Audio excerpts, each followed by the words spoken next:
All right. So thank you very much, everybody, for attending this panel discussion.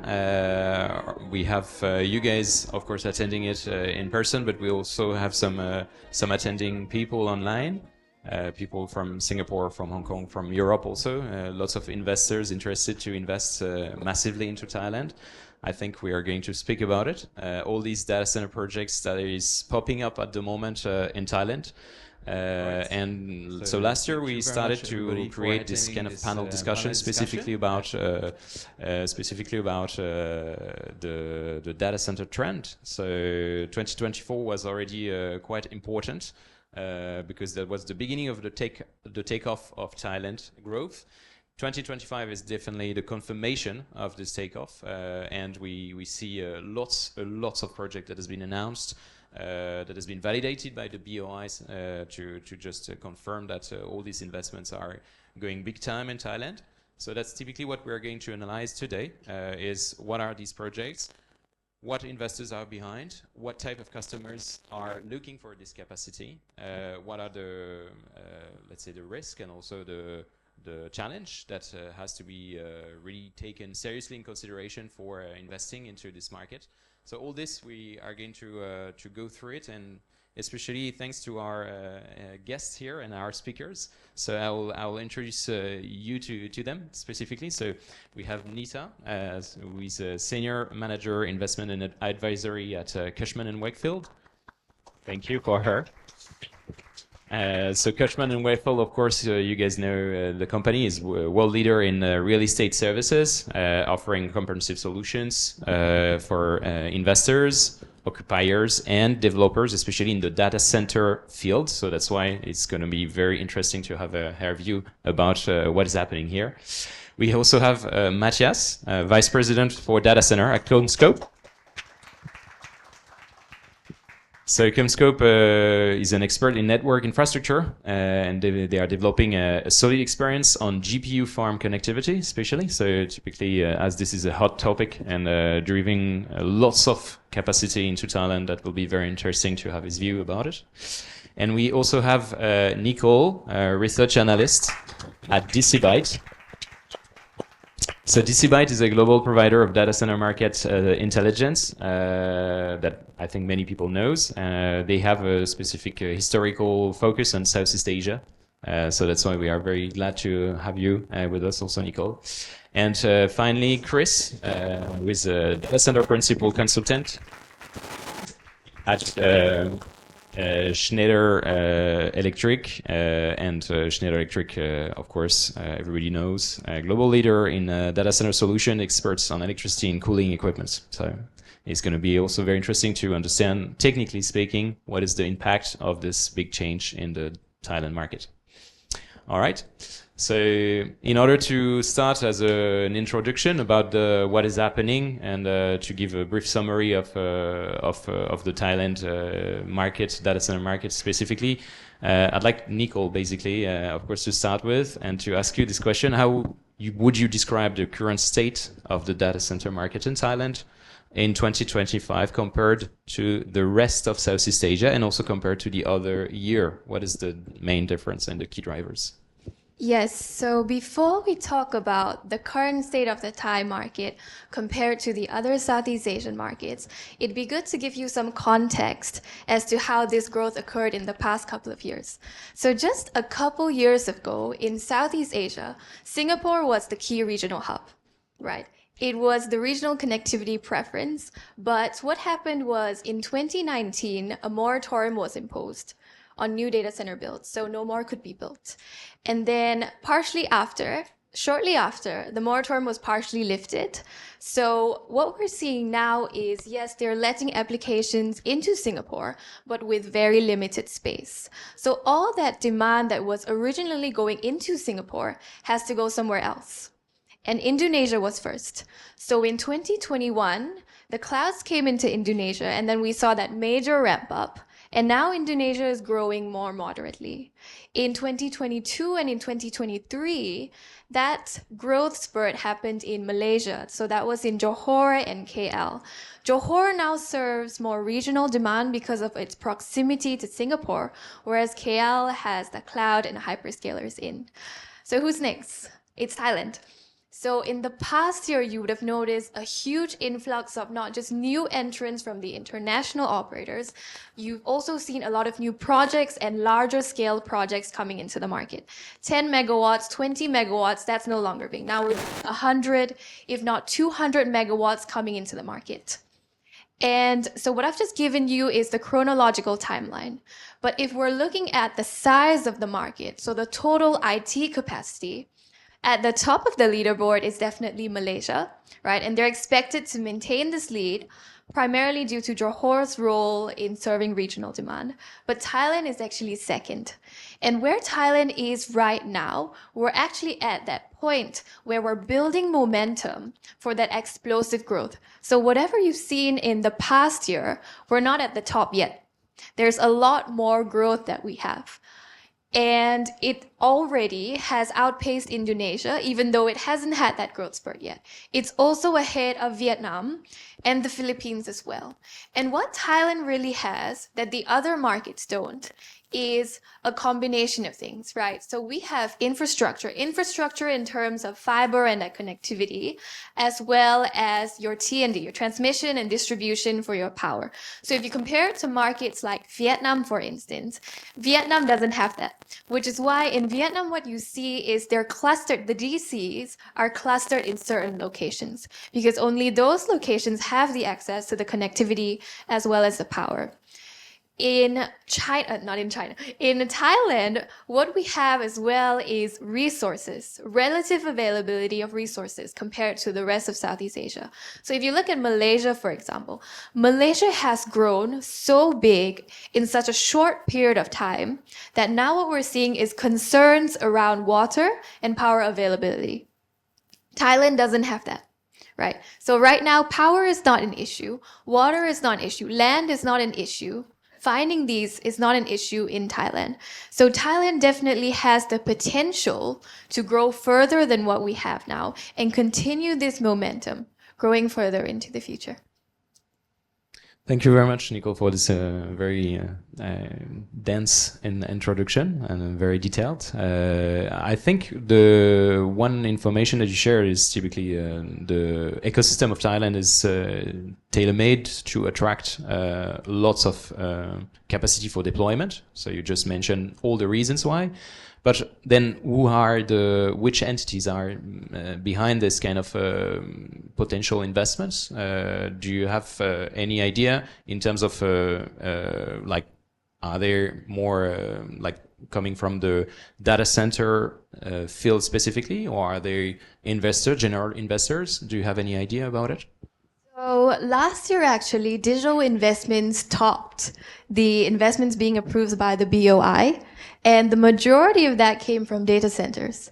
So you would have seen announcements made in the news on Equinix, Empyrean, Day One, Google's land acquisition. There's a lot of that coming in. Recently, we've also had ByteDance 8.8 billion investment announcement. We have had Siam AI, they're on the AI side, so they're contributing to AI demand. They announced a 3.25 billion investment. So there's quite a big bulk coming from the DC space, especially in the past year, and we are expecting this to continue. All right, so typically this is based on BOI information. I'd like to also have Nita feedback based on something that is non-official, because that's ongoing discussions that you might have with your potential prospects and clients. So typically your view on the type of investors that are entering Thailand, what kind of companies they are.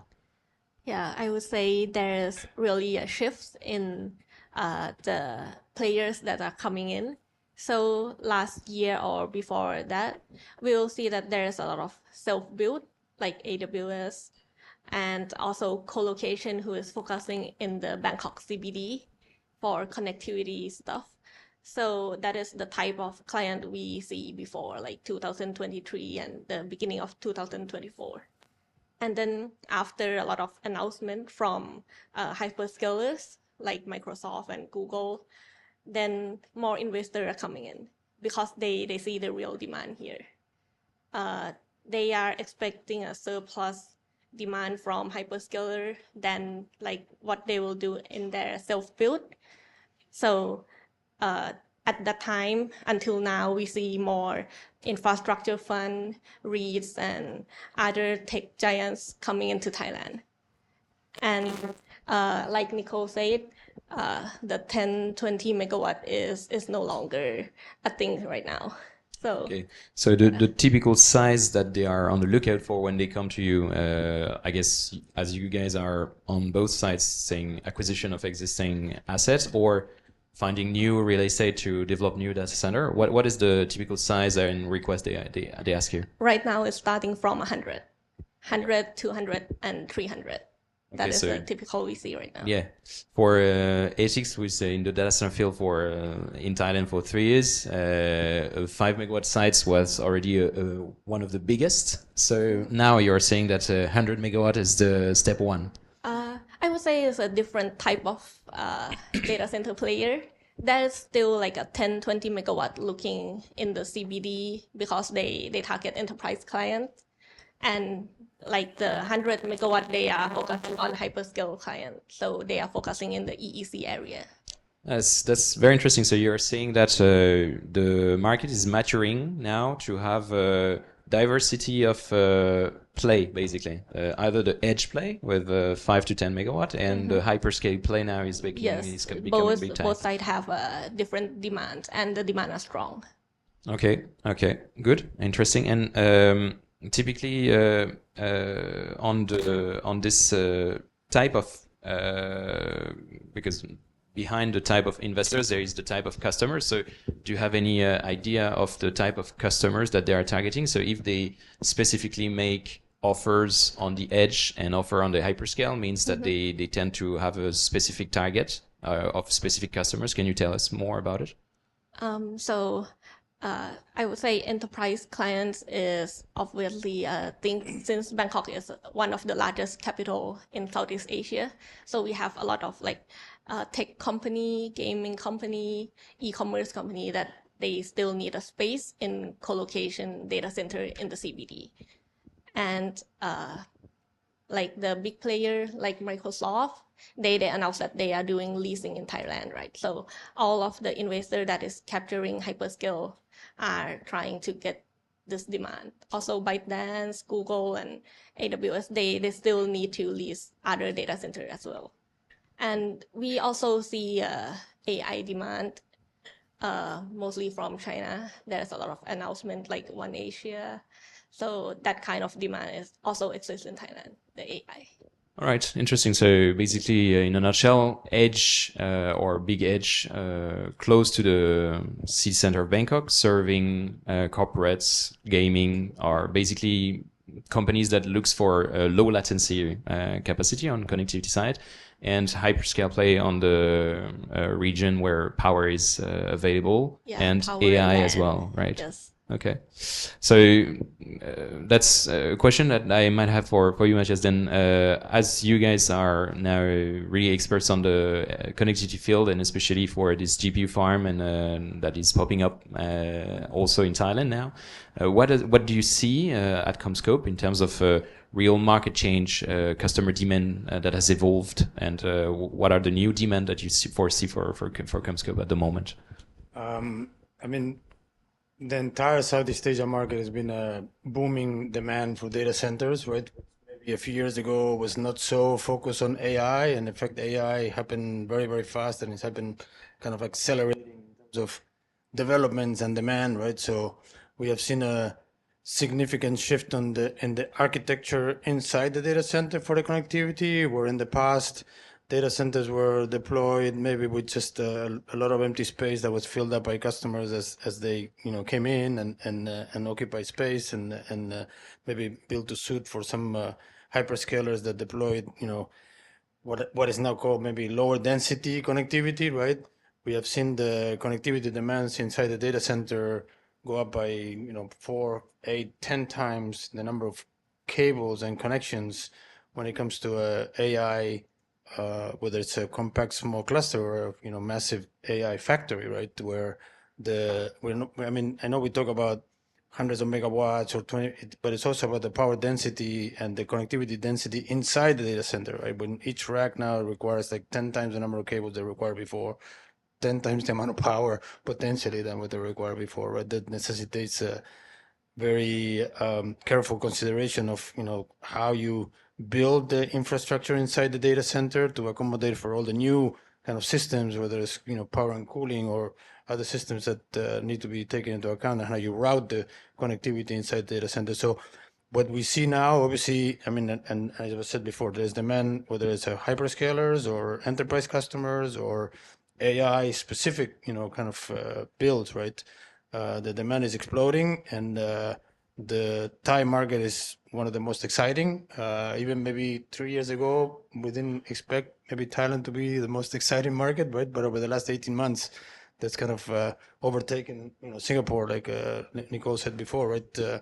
It's a great, kind of market for investment, and a great market for, kind of being well positioned to supply and to advise customers on the infrastructure. We have become a kind of expert, like you mentioned, and I appreciate the kind of reference in AI connectivity, because the AI customers need much more intimacy with their vendors. Okay, it's not just like deploying storage, right, and putting cabling in the data center to fill it up later, right? It's about optimizing the entire infrastructure. And because of the huge demand for cabling, right, for optical fiber cabling, capacity worldwide is being strained, right? So, it's very important for especially the AI customers, to align with the vendor very early on, right? Work with that vendor on the design, making sure that everything is ready because it takes a long time to even, it would seem simple, like AI cluster is an AI cluster and SU is an SU. But in the end, the detailed design for the infrastructure in the data center takes a long time of back and forth and adjustments and changing network connectivity, all the different kind of options that are explored by the customers. So by the time they finalize their design, they need the materials like right away, right? So that's not possible to just ask a vendor to supply thousands and hundreds of thousands of fiber cables just with a PO in a few weeks, right? So you need to really have intimacy with your vendors, whether it's power and cooling or anybody else, right? If you didn't give some kind of pre-warning and kind of pre-alert to the vendors to supply, you're gonna have to wait longer at the other end, right? So we've seen, like I said, we need to kind of be the experts in those AI clusters, because that's the way to really understand what we need to do and be prepared for the future. Like typically, of course, you mentioned the volume of connectivity, because of course we were talking about megawatts here, but and amongst us we have also lots of telecom operators. So we see surge in the AI, in the workload for sure demand. But what's the impact on the connectivity side? Because if you're saying I have to invest so many cables to my clients so that they can have the GPU farm working smoothly together. This, I presume, will have some impact also on the connectivity demand for transit, or for what's the impact of the AI related typically to the telecom business? I mean, obviously, the AI demand is more focused on internal compute in the data center, right? Where obviously the highest workloads are about learn language models and inference and processing inside the data center. But of course, you need to have very strong and solid connectivity, and increases in bandwidth are occurring across the entire network, right, when it comes to telco connectivity. So you also need to have very high density kind of optical distribution frames as you come into the data center, and need to have like the properly managed and planned infrastructure interfacing into the subsea network. And we see a lot more kind of demand for fiber connectivity in landing stations, and even in the telco network in the central offices, and all their kind of own internal requirements are something that is also seeing a surge in demand for supply of fiber connectivity. Okay, so on other markets, a bit more mature, or even though, I mean, AI, we're not talking about technology that has 10 years. So, of course, the backlog that we can have in terms of experience is not huge. But on other markets that might be potentially a bit more advanced, have you seen some impact on the connectivity capacity that's been maybe too small and requires investment in subsea cables additional to serve typically AI? Or this is, at the moment, as you said, is really inside the DC and it's really for the equipments to work together? It's predominantly inside the DC, right? But you see like some of the AI vendors talking about federated clouds and the ability to flex kind of capacity even as a cooperation between data center operators, right? So that will have an impact on the subsea connectivity. I think subsea connectivity is provided with ample capacity. Of course, now you need enough cables, enough landing points in different places, right? But yeah, the major impact is inside. I mean, we are working on some of the largest AI clusters with hundreds of thousands of GPUs, right? And that's where the local impact inside the data center, as far as the also as much as the power draw, right, is very important now. So that's the major impact. Okay, so if we understand correctly, the most important point for a GPU cluster will be to focus on the internal connectivity, right? And this will for sure generate lots of challenge. So we just want to make sure that we have the sufficient partners on the telecom side to serve them correctly and make sure that we can serve their development okay, in a short while. Another thing is quite surprisingly also for data center. Before we were considering campuses within a round of 2 to 3 kilometers. We could have one data center in one site and another one 2 kilometers away, and it was considered as the same campus because latency was exactly similar. Nowadays, what we see in the GPU farm is like it's only 50 meters, 100 meters is maximum. So what's the reason behind it? I mean, that's internal to the data center, right? There are limitations to the media related to the speed the data centers operate at, right? Where it used to be 25 gig, to servers. Now 100 gig is typical even for some of the hyperscalers, going up to 400 gigs. So we're now multiplying by 4. We may multiply by 4 again to 1.6 terabit inside the data center, right? And the limitations depending on the fiber type that you use, right? Where 50 meters is the maximum for multi-mode fiber, which ends up being a lower total cost of ownership because the transceivers are less expensive, and then you can go to 500 meters for single mode fiber inside the data center. Outside the data center, I mean, data center interconnect and coherent optics, you can go longer distances, right? But those are the internal limitations. And what we see, obviously, when you see a lot more cables inside the data center, is a drive to reduce the diameter of cables, the size of cables, and also the ability to deploy faster, right? Whereas in the past, you have like extended timelines to the projects to install the cable and to do the testing. Our customers now are demanding like the fastest possible deployment. So anything that we can do to reduce the time it takes to mount the patch panel or to connect the back of the patch panels, to come up with innovative connectivity techniques that make it faster to turn up data centers.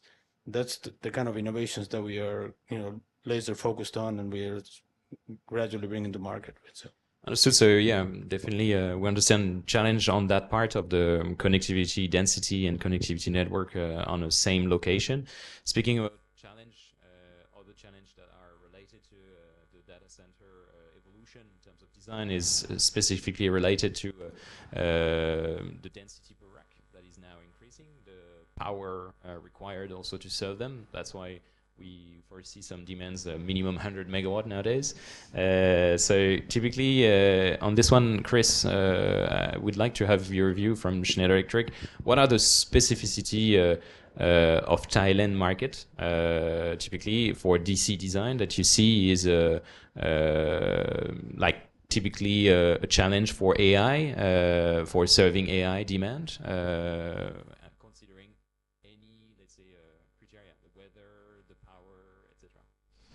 Okay, right. So I just resonate what Nicole mentioned. The infrastructure in Thailand, to me, I have a good power, water, connectivities, and also a good numbers of renewable projects and a strong government support. I feel that generally what the challenges faced for all this data center design is pretty similar for this region, being so that because the climate is the big issues with this region, right? Thailand, like Malaysia, Singapore, all have a hot and humid tropical weather. So, I mean, for the design portion, as much as we want to give a good PUE to the users and the customers, and this requires us to use very high efficiency systems, right? So we do see the likes of the like liquid coolings, high efficiency chillers, right? High efficiency UPS, lithium ion batteries, and transformers all being considered for data center design. Yeah. So apart from that, we also see a strong demand for software, right? Software basically is to basically for Thailand, we the software portion will provide the analytics, insights, predictive recommendations to fill in the skills gaps that is probably currently happening in the local maturing workforce. Yeah. So generally, this is our view of the data centers. Okay, but if we want to be more specific, really about Thailand, like we foresee for some high density data center a usage of water, for instance, for cooling, and this especially in Thailand is a bit of a matter because water scarcity is a real risk. Yep. So what is your view on this demand for water, demand for power? For sure, everybody is aware that we need power. So whether we have power or we don't, what is your view specifically on the Thailand market and the challenges related to this scarcity on water and power? Okay, so I do agree that water will eventually be one of the scarcities elements for data center design. So I mean for us, we always try to push for a waterless design as much as possible because we have a lot of experience in other countries, so like India, right, where they totally don't use water for their data centers designs and operation because that's a scarcity over there. So we are bringing that kind of expertise to the different part of the region where there might be a risk of a water scarcity. Yeah. So for the power portion, I mean, end of the day is whether the countries and the local authorities can provide sufficient power for data centers. And to us, it is more about managing what we have to make the most out of what we have. Efficiency is always the priority, no matter where we go, to maximize the current resources that we have to provide the data centers for the customers.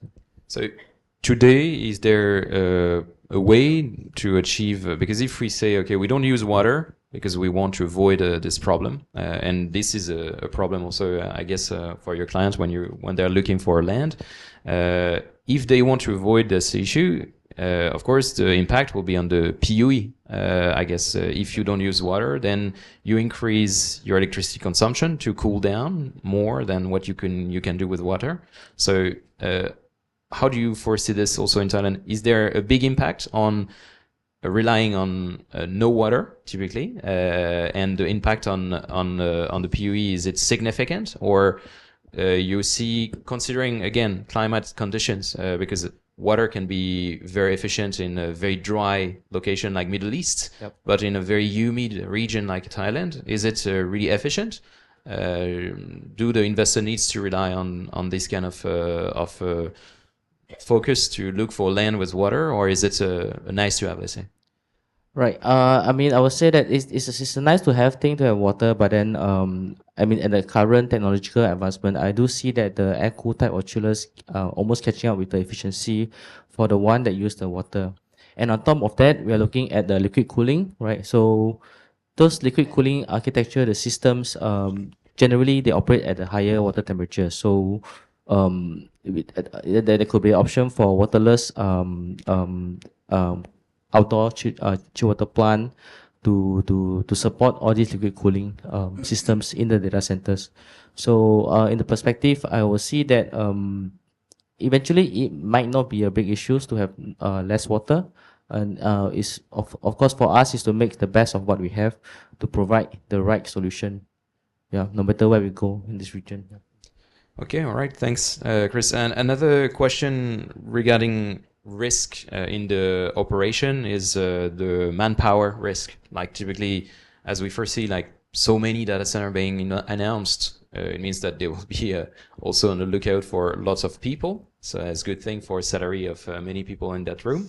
But I guess also it means that there might be some surge in the availability of the staff and of skilled labor. What is your view, and also how typically Schneider Electric is tackling this, because you are also definitely impacted by this? Yeah, definitely. I mean, when we travel around the region, we do see that there could be a lack of skilled laborers, proficiency for data centers in terms of design operations portion. So, I mean, for Schneider, we are quite agile. We move around the region to fill in the gaps in the initial stage. And how to fill in the gaps of the operation? Generally, we will try to use software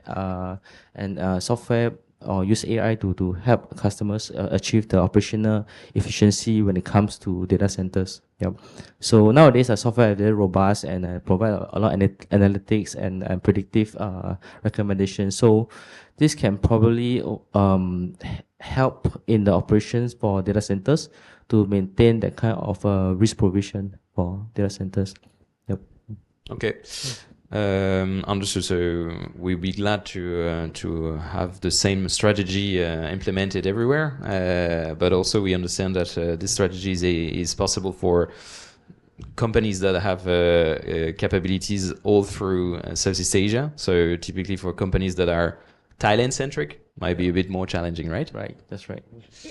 All right. So if we want to keep speaking about challenges, because that's also an important point, big investments is also related to big challenge. We have for sure technical challenge. We have huge demand coming in, and this huge demand, if we look at it, comes from, as we said, hyperscalers and AI. So AI has a very important share of this increase in the demand coming in Thailand. But AI at the moment is a new technology, has lots of impact on the geopolitical aspect. So that's where, Matias, I see you smiling. That's where we'd like to hear from you also that you are, of course, involved into Southeast Asia, different markets, etc. What is your view on this? Typically, the U.S. export control that was on everybody's mind because they have been everybody was waiting for what was the announcement on mid of May from the US related to the enforcement of this new regulation. Now this mid of May date has passed, so there have been some new update. But what is your view? What, for an investor standpoint, basically, Matias, put your shoes in an investor that wants to put $500 million on the table. They want to know what is the. Better shoes. We'll have to change the shoes, but what is your view about this new regulation? I mean, I don't know if I should be smiling or crying, right? Because it's not about the current state of things, right? But I tell you, let me just give you a little personal perspective, right? Maybe right after the first wave of COVID, I was asked to take the leadership of a sales for the entire region, right? And after the impact of the first wave of COVID, naively, okay, I thought, oh, it can't be as bad anymore, right? It's going to be easy sailing from here, right? And we had like every year something new, right? Whether it's like a logistics chain, like a shortage of materials, wars. It's like we cannot get a break in any year anymore, right? And the latest one, of course, the AI diffusion law that was passed by the Biden administration, and it was going to put the significant cap on the number of GPUs that could come into, especially Southeast Asia countries, because none of them were tier one, right? Only Japan, Australia, New Zealand, and Korea in my region were tier one countries, right? So we saw already some of the investors and some of the existing players, even in Thailand, starting to look at how they could diversify to Japan, to Australia, to expand their, especially on the AI side, right? But that law was rescinded maybe with 2 days to spare before the 15th of May. So before the 15th of May, we were seeing a lot of demand and a lot of activity where people wanted to complete projects, receive the GPUs. But of course, as soon as they receive the GPUs, they want to start, monetizing them, right? So everything need to happen fast. Now we have a little bit of a pause, right? Because again, demand, but there's a question mark as to what the new guidelines are going to be like, right? And I think the general consensus is that new guidelines, for obvious reasons, are going to target more the Chinese demand, right? And before they were targeting Chinese demand in China, where there was a lot of restriction for GPU sales in China. There were some specific kind of lower range GPUs that were allowed to sell in China, no longer now, as part of the rescission of that diffusion law. Those are no longer able to be sold in China. And of course, Jensen Huang not very happy about it. There's a huge impact to his bottom line. But what we have seen, and getting back to that kind of chronology, the last 4 or 5 years after COVID, the industry and the market has a very good ability to adapt, right, and to find other ways to compensate. The demand for AI infrastructure, we're past the point where we're deciding whether AI will be part of our daily lives or not. I mean, that's like there's a point of no return, right, where it will continue to accelerate. So the demand will be there, right? How it will be filled will be filled by the same GPUs that we are getting now, or some new GPUs, whether they're from NVIDIA or from other AMD or from even Chinese manufacturers, TBD. But again, a little bit of uncertainty now as to how the Chinese, especially the Chinese market or customers, will be impacted. But I think it will be short-lived uncertainty, right? Once they release the new guidelines, and then very quickly, if there is restrictions on certain GPUs, other players will take its place, right? So yeah, that's my personal view. Of course, and I tend to agree with you also, Matias, in the view of what has been already invested in other markets. Like if you take Johor as an example, because they have been a bit advanced on that one. We were talking gigawatts has been invested to serve AI. For sure, I mean, AI is a huge shift in the industry. So, as you said, regulations are here, but they are evolving, and they are evolving very fast. What we need to see is the real trend behind, and this then, of course, businesses will adapt to this regulations, but the real trend is here, and lots of investment has already been made. So it means that this is a solid proof that some investors from US, from China also, has made some very concrete and very serious commitment to show that it's sustainable, at least. Speaking about these investors, especially Nita, did you see any questions coming from them typically on this US export control regulations, and do they slow down a bit their decision? They want to take more time to analyze. What do you feel from them? So the U.S. export controls are definitely a consideration for investor.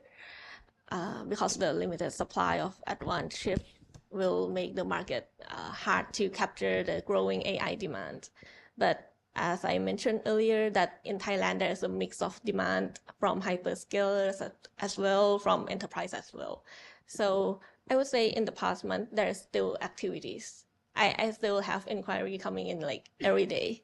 So I feel like it's a phase that investors are waiting to see the fully solidify the control, like how will it be at the end. So now I think investor and data center operator, they still need to explore the market while waiting to see the final results of the controls.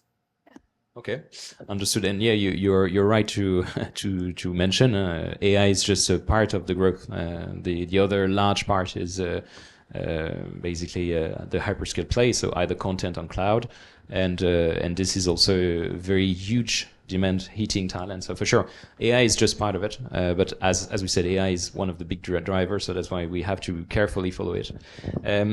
typically, if you had to advise, and as you are advising lots of investors to hit Thailand, what would be the typical point that you would like them to really look at if they want to enter Thailand? What are the key elements for investing that they have to be very careful about? I would say the regulation, because regulation in Thailand is complicated but also flexible at the same time, and it's kind of hard for foreign investors to navigate through the whole regulation here, especially the zoning and building regulation. Like, I'm not sure in other country, maybe if it's industrial land, then that's fine, and then outside of industrial land, it is a no for data center. But in Thailand, it's kind of a mix. You can still build a connectivity data center like co-location in Bangkok in a residential zone or commercial zone. So I would say this regulation is really in detail. It go to a specific of that site. That is what I really recommend to have a good understanding on this. And the flexibility side, it is advantageous for early player that is entering the market right now, because in Thailand, the regulation for data center is still flexible. We don't have a specific asset type for data center when you register the building. So you can still design your data center to meet the asset type that fit the most with your site that you choose. But I really believe that in the future, the regulation need to develop to be more strict. If, of course, there will be more problem coming in when there's more data center in the city. So the early joiner can enjoy this flexibility, but then we need to keep tracking the trend and the change in the regulation. Another thing that might be beneficial to understand is the incentive programs. There's BOI and EEC incentive program. This will help the investment get like the most out of Thailand promotion for data center sector. Okay, and typically, so we understand your very fair point on the zoning, which is always a bit, a bit foggy, and I think Thailand is way beyond, for instance, what we can see in Vietnam, for instance, where the zoning has been such a stress for investors. But if we take this as a very good point on the BOI and EEC, and I think EGAT also, right? EGAT, another third potential IEAT, yeah, right. So is it easy for foreign investors to come in Thailand and invest? Because that might be, of course, a big question mark. I would say they are really, like, all of this government body, they are really cooperative. And we, like the Thailand policy, we are really promoting data center right now. So the environment in the market is friendly and very attractive for investors. Yeah. Right.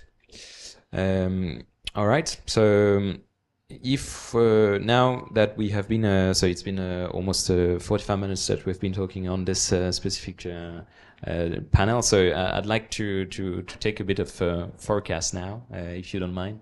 And I think Nicole would like to have your insights.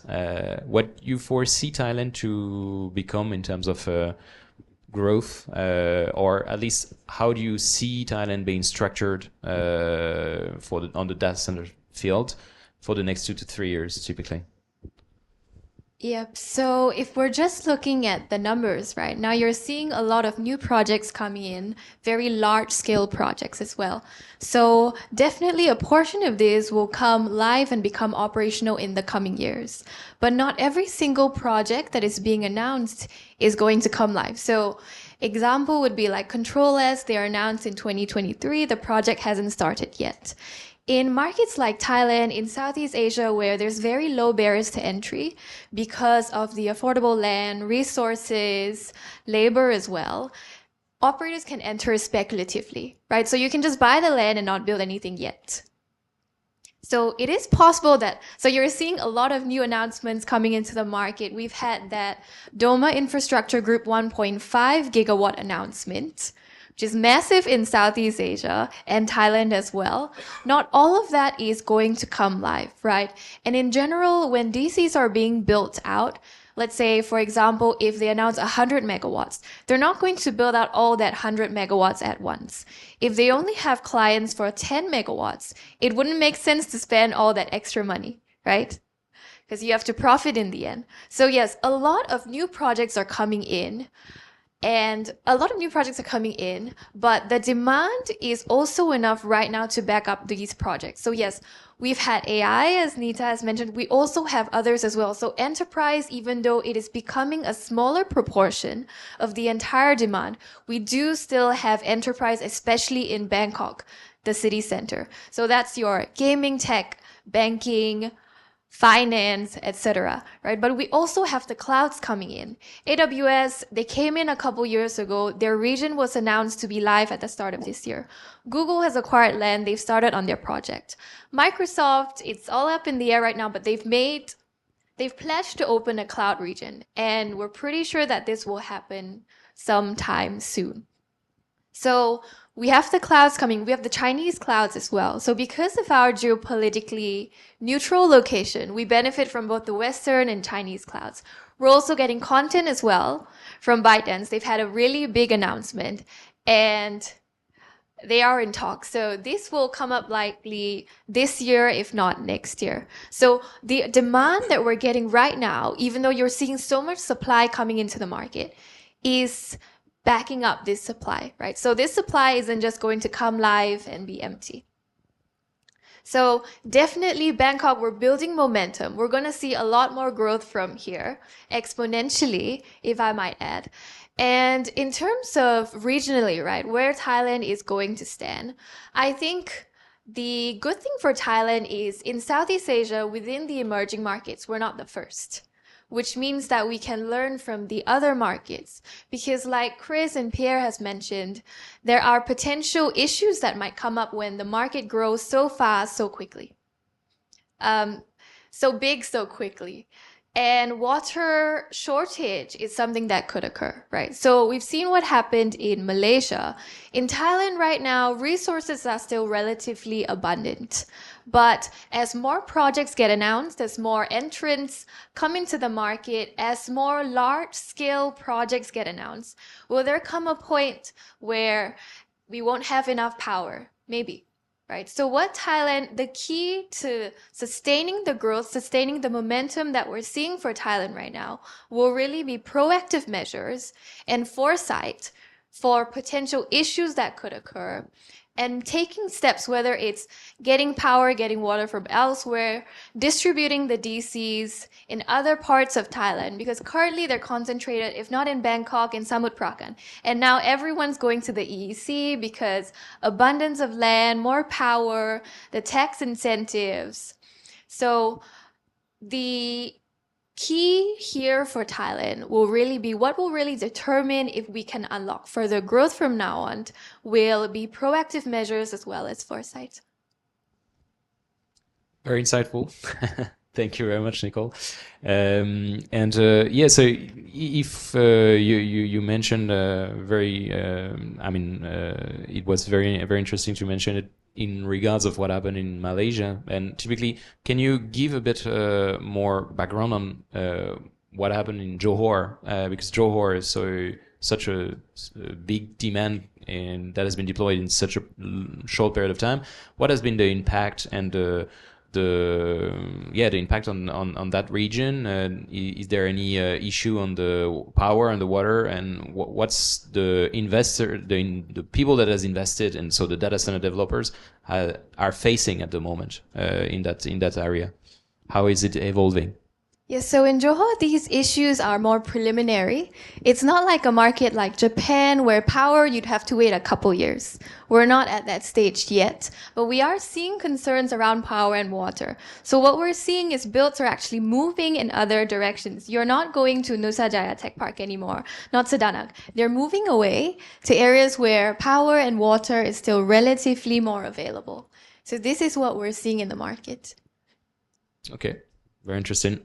And if you had to orientate a bit about Thailand, what is the area that is, according to all the projects that has been announced, that you foresee to be the one being in a short stage of either power or water? Do you see this area already lighting?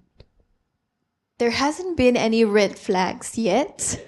I know there's been a lot of announcements made, especially the larger announcements. They're all made in the EEC.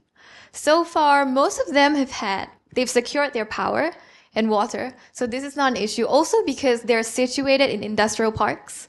So they have connections. In Amata, you have BGRIM. Not everyone is taking from BGRIM. So there are a bunch. So there's BGRIM, there's PA, you have Gulf Energy as well, you have MGET. So in Thailand so far, there haven't been any shortages. It will really depend on where projects are going to in the future. But in general, so far, no red flags, no nothing. Great. So I'm pretty sure that investors that are following it will be happy to have this conclusion. For now. Okay. So thank you very much, everybody, for your time for this panel discussion. I think it was very, very interesting. Thank you even for going deeper into some specific topics. And of course, if there is any questions, we are going to have some drinks after, so you can definitely ask questions straight to our panelists. This is also online, so I'm pretty sure that the people online also have some questions, but this will be after streamed again, so we'll be able to answer these questions down the line. Thank you to everybody for attending it and making it, taking the time for attending it. Thank you again, and now I think let's enjoy some drinks. Thank you again.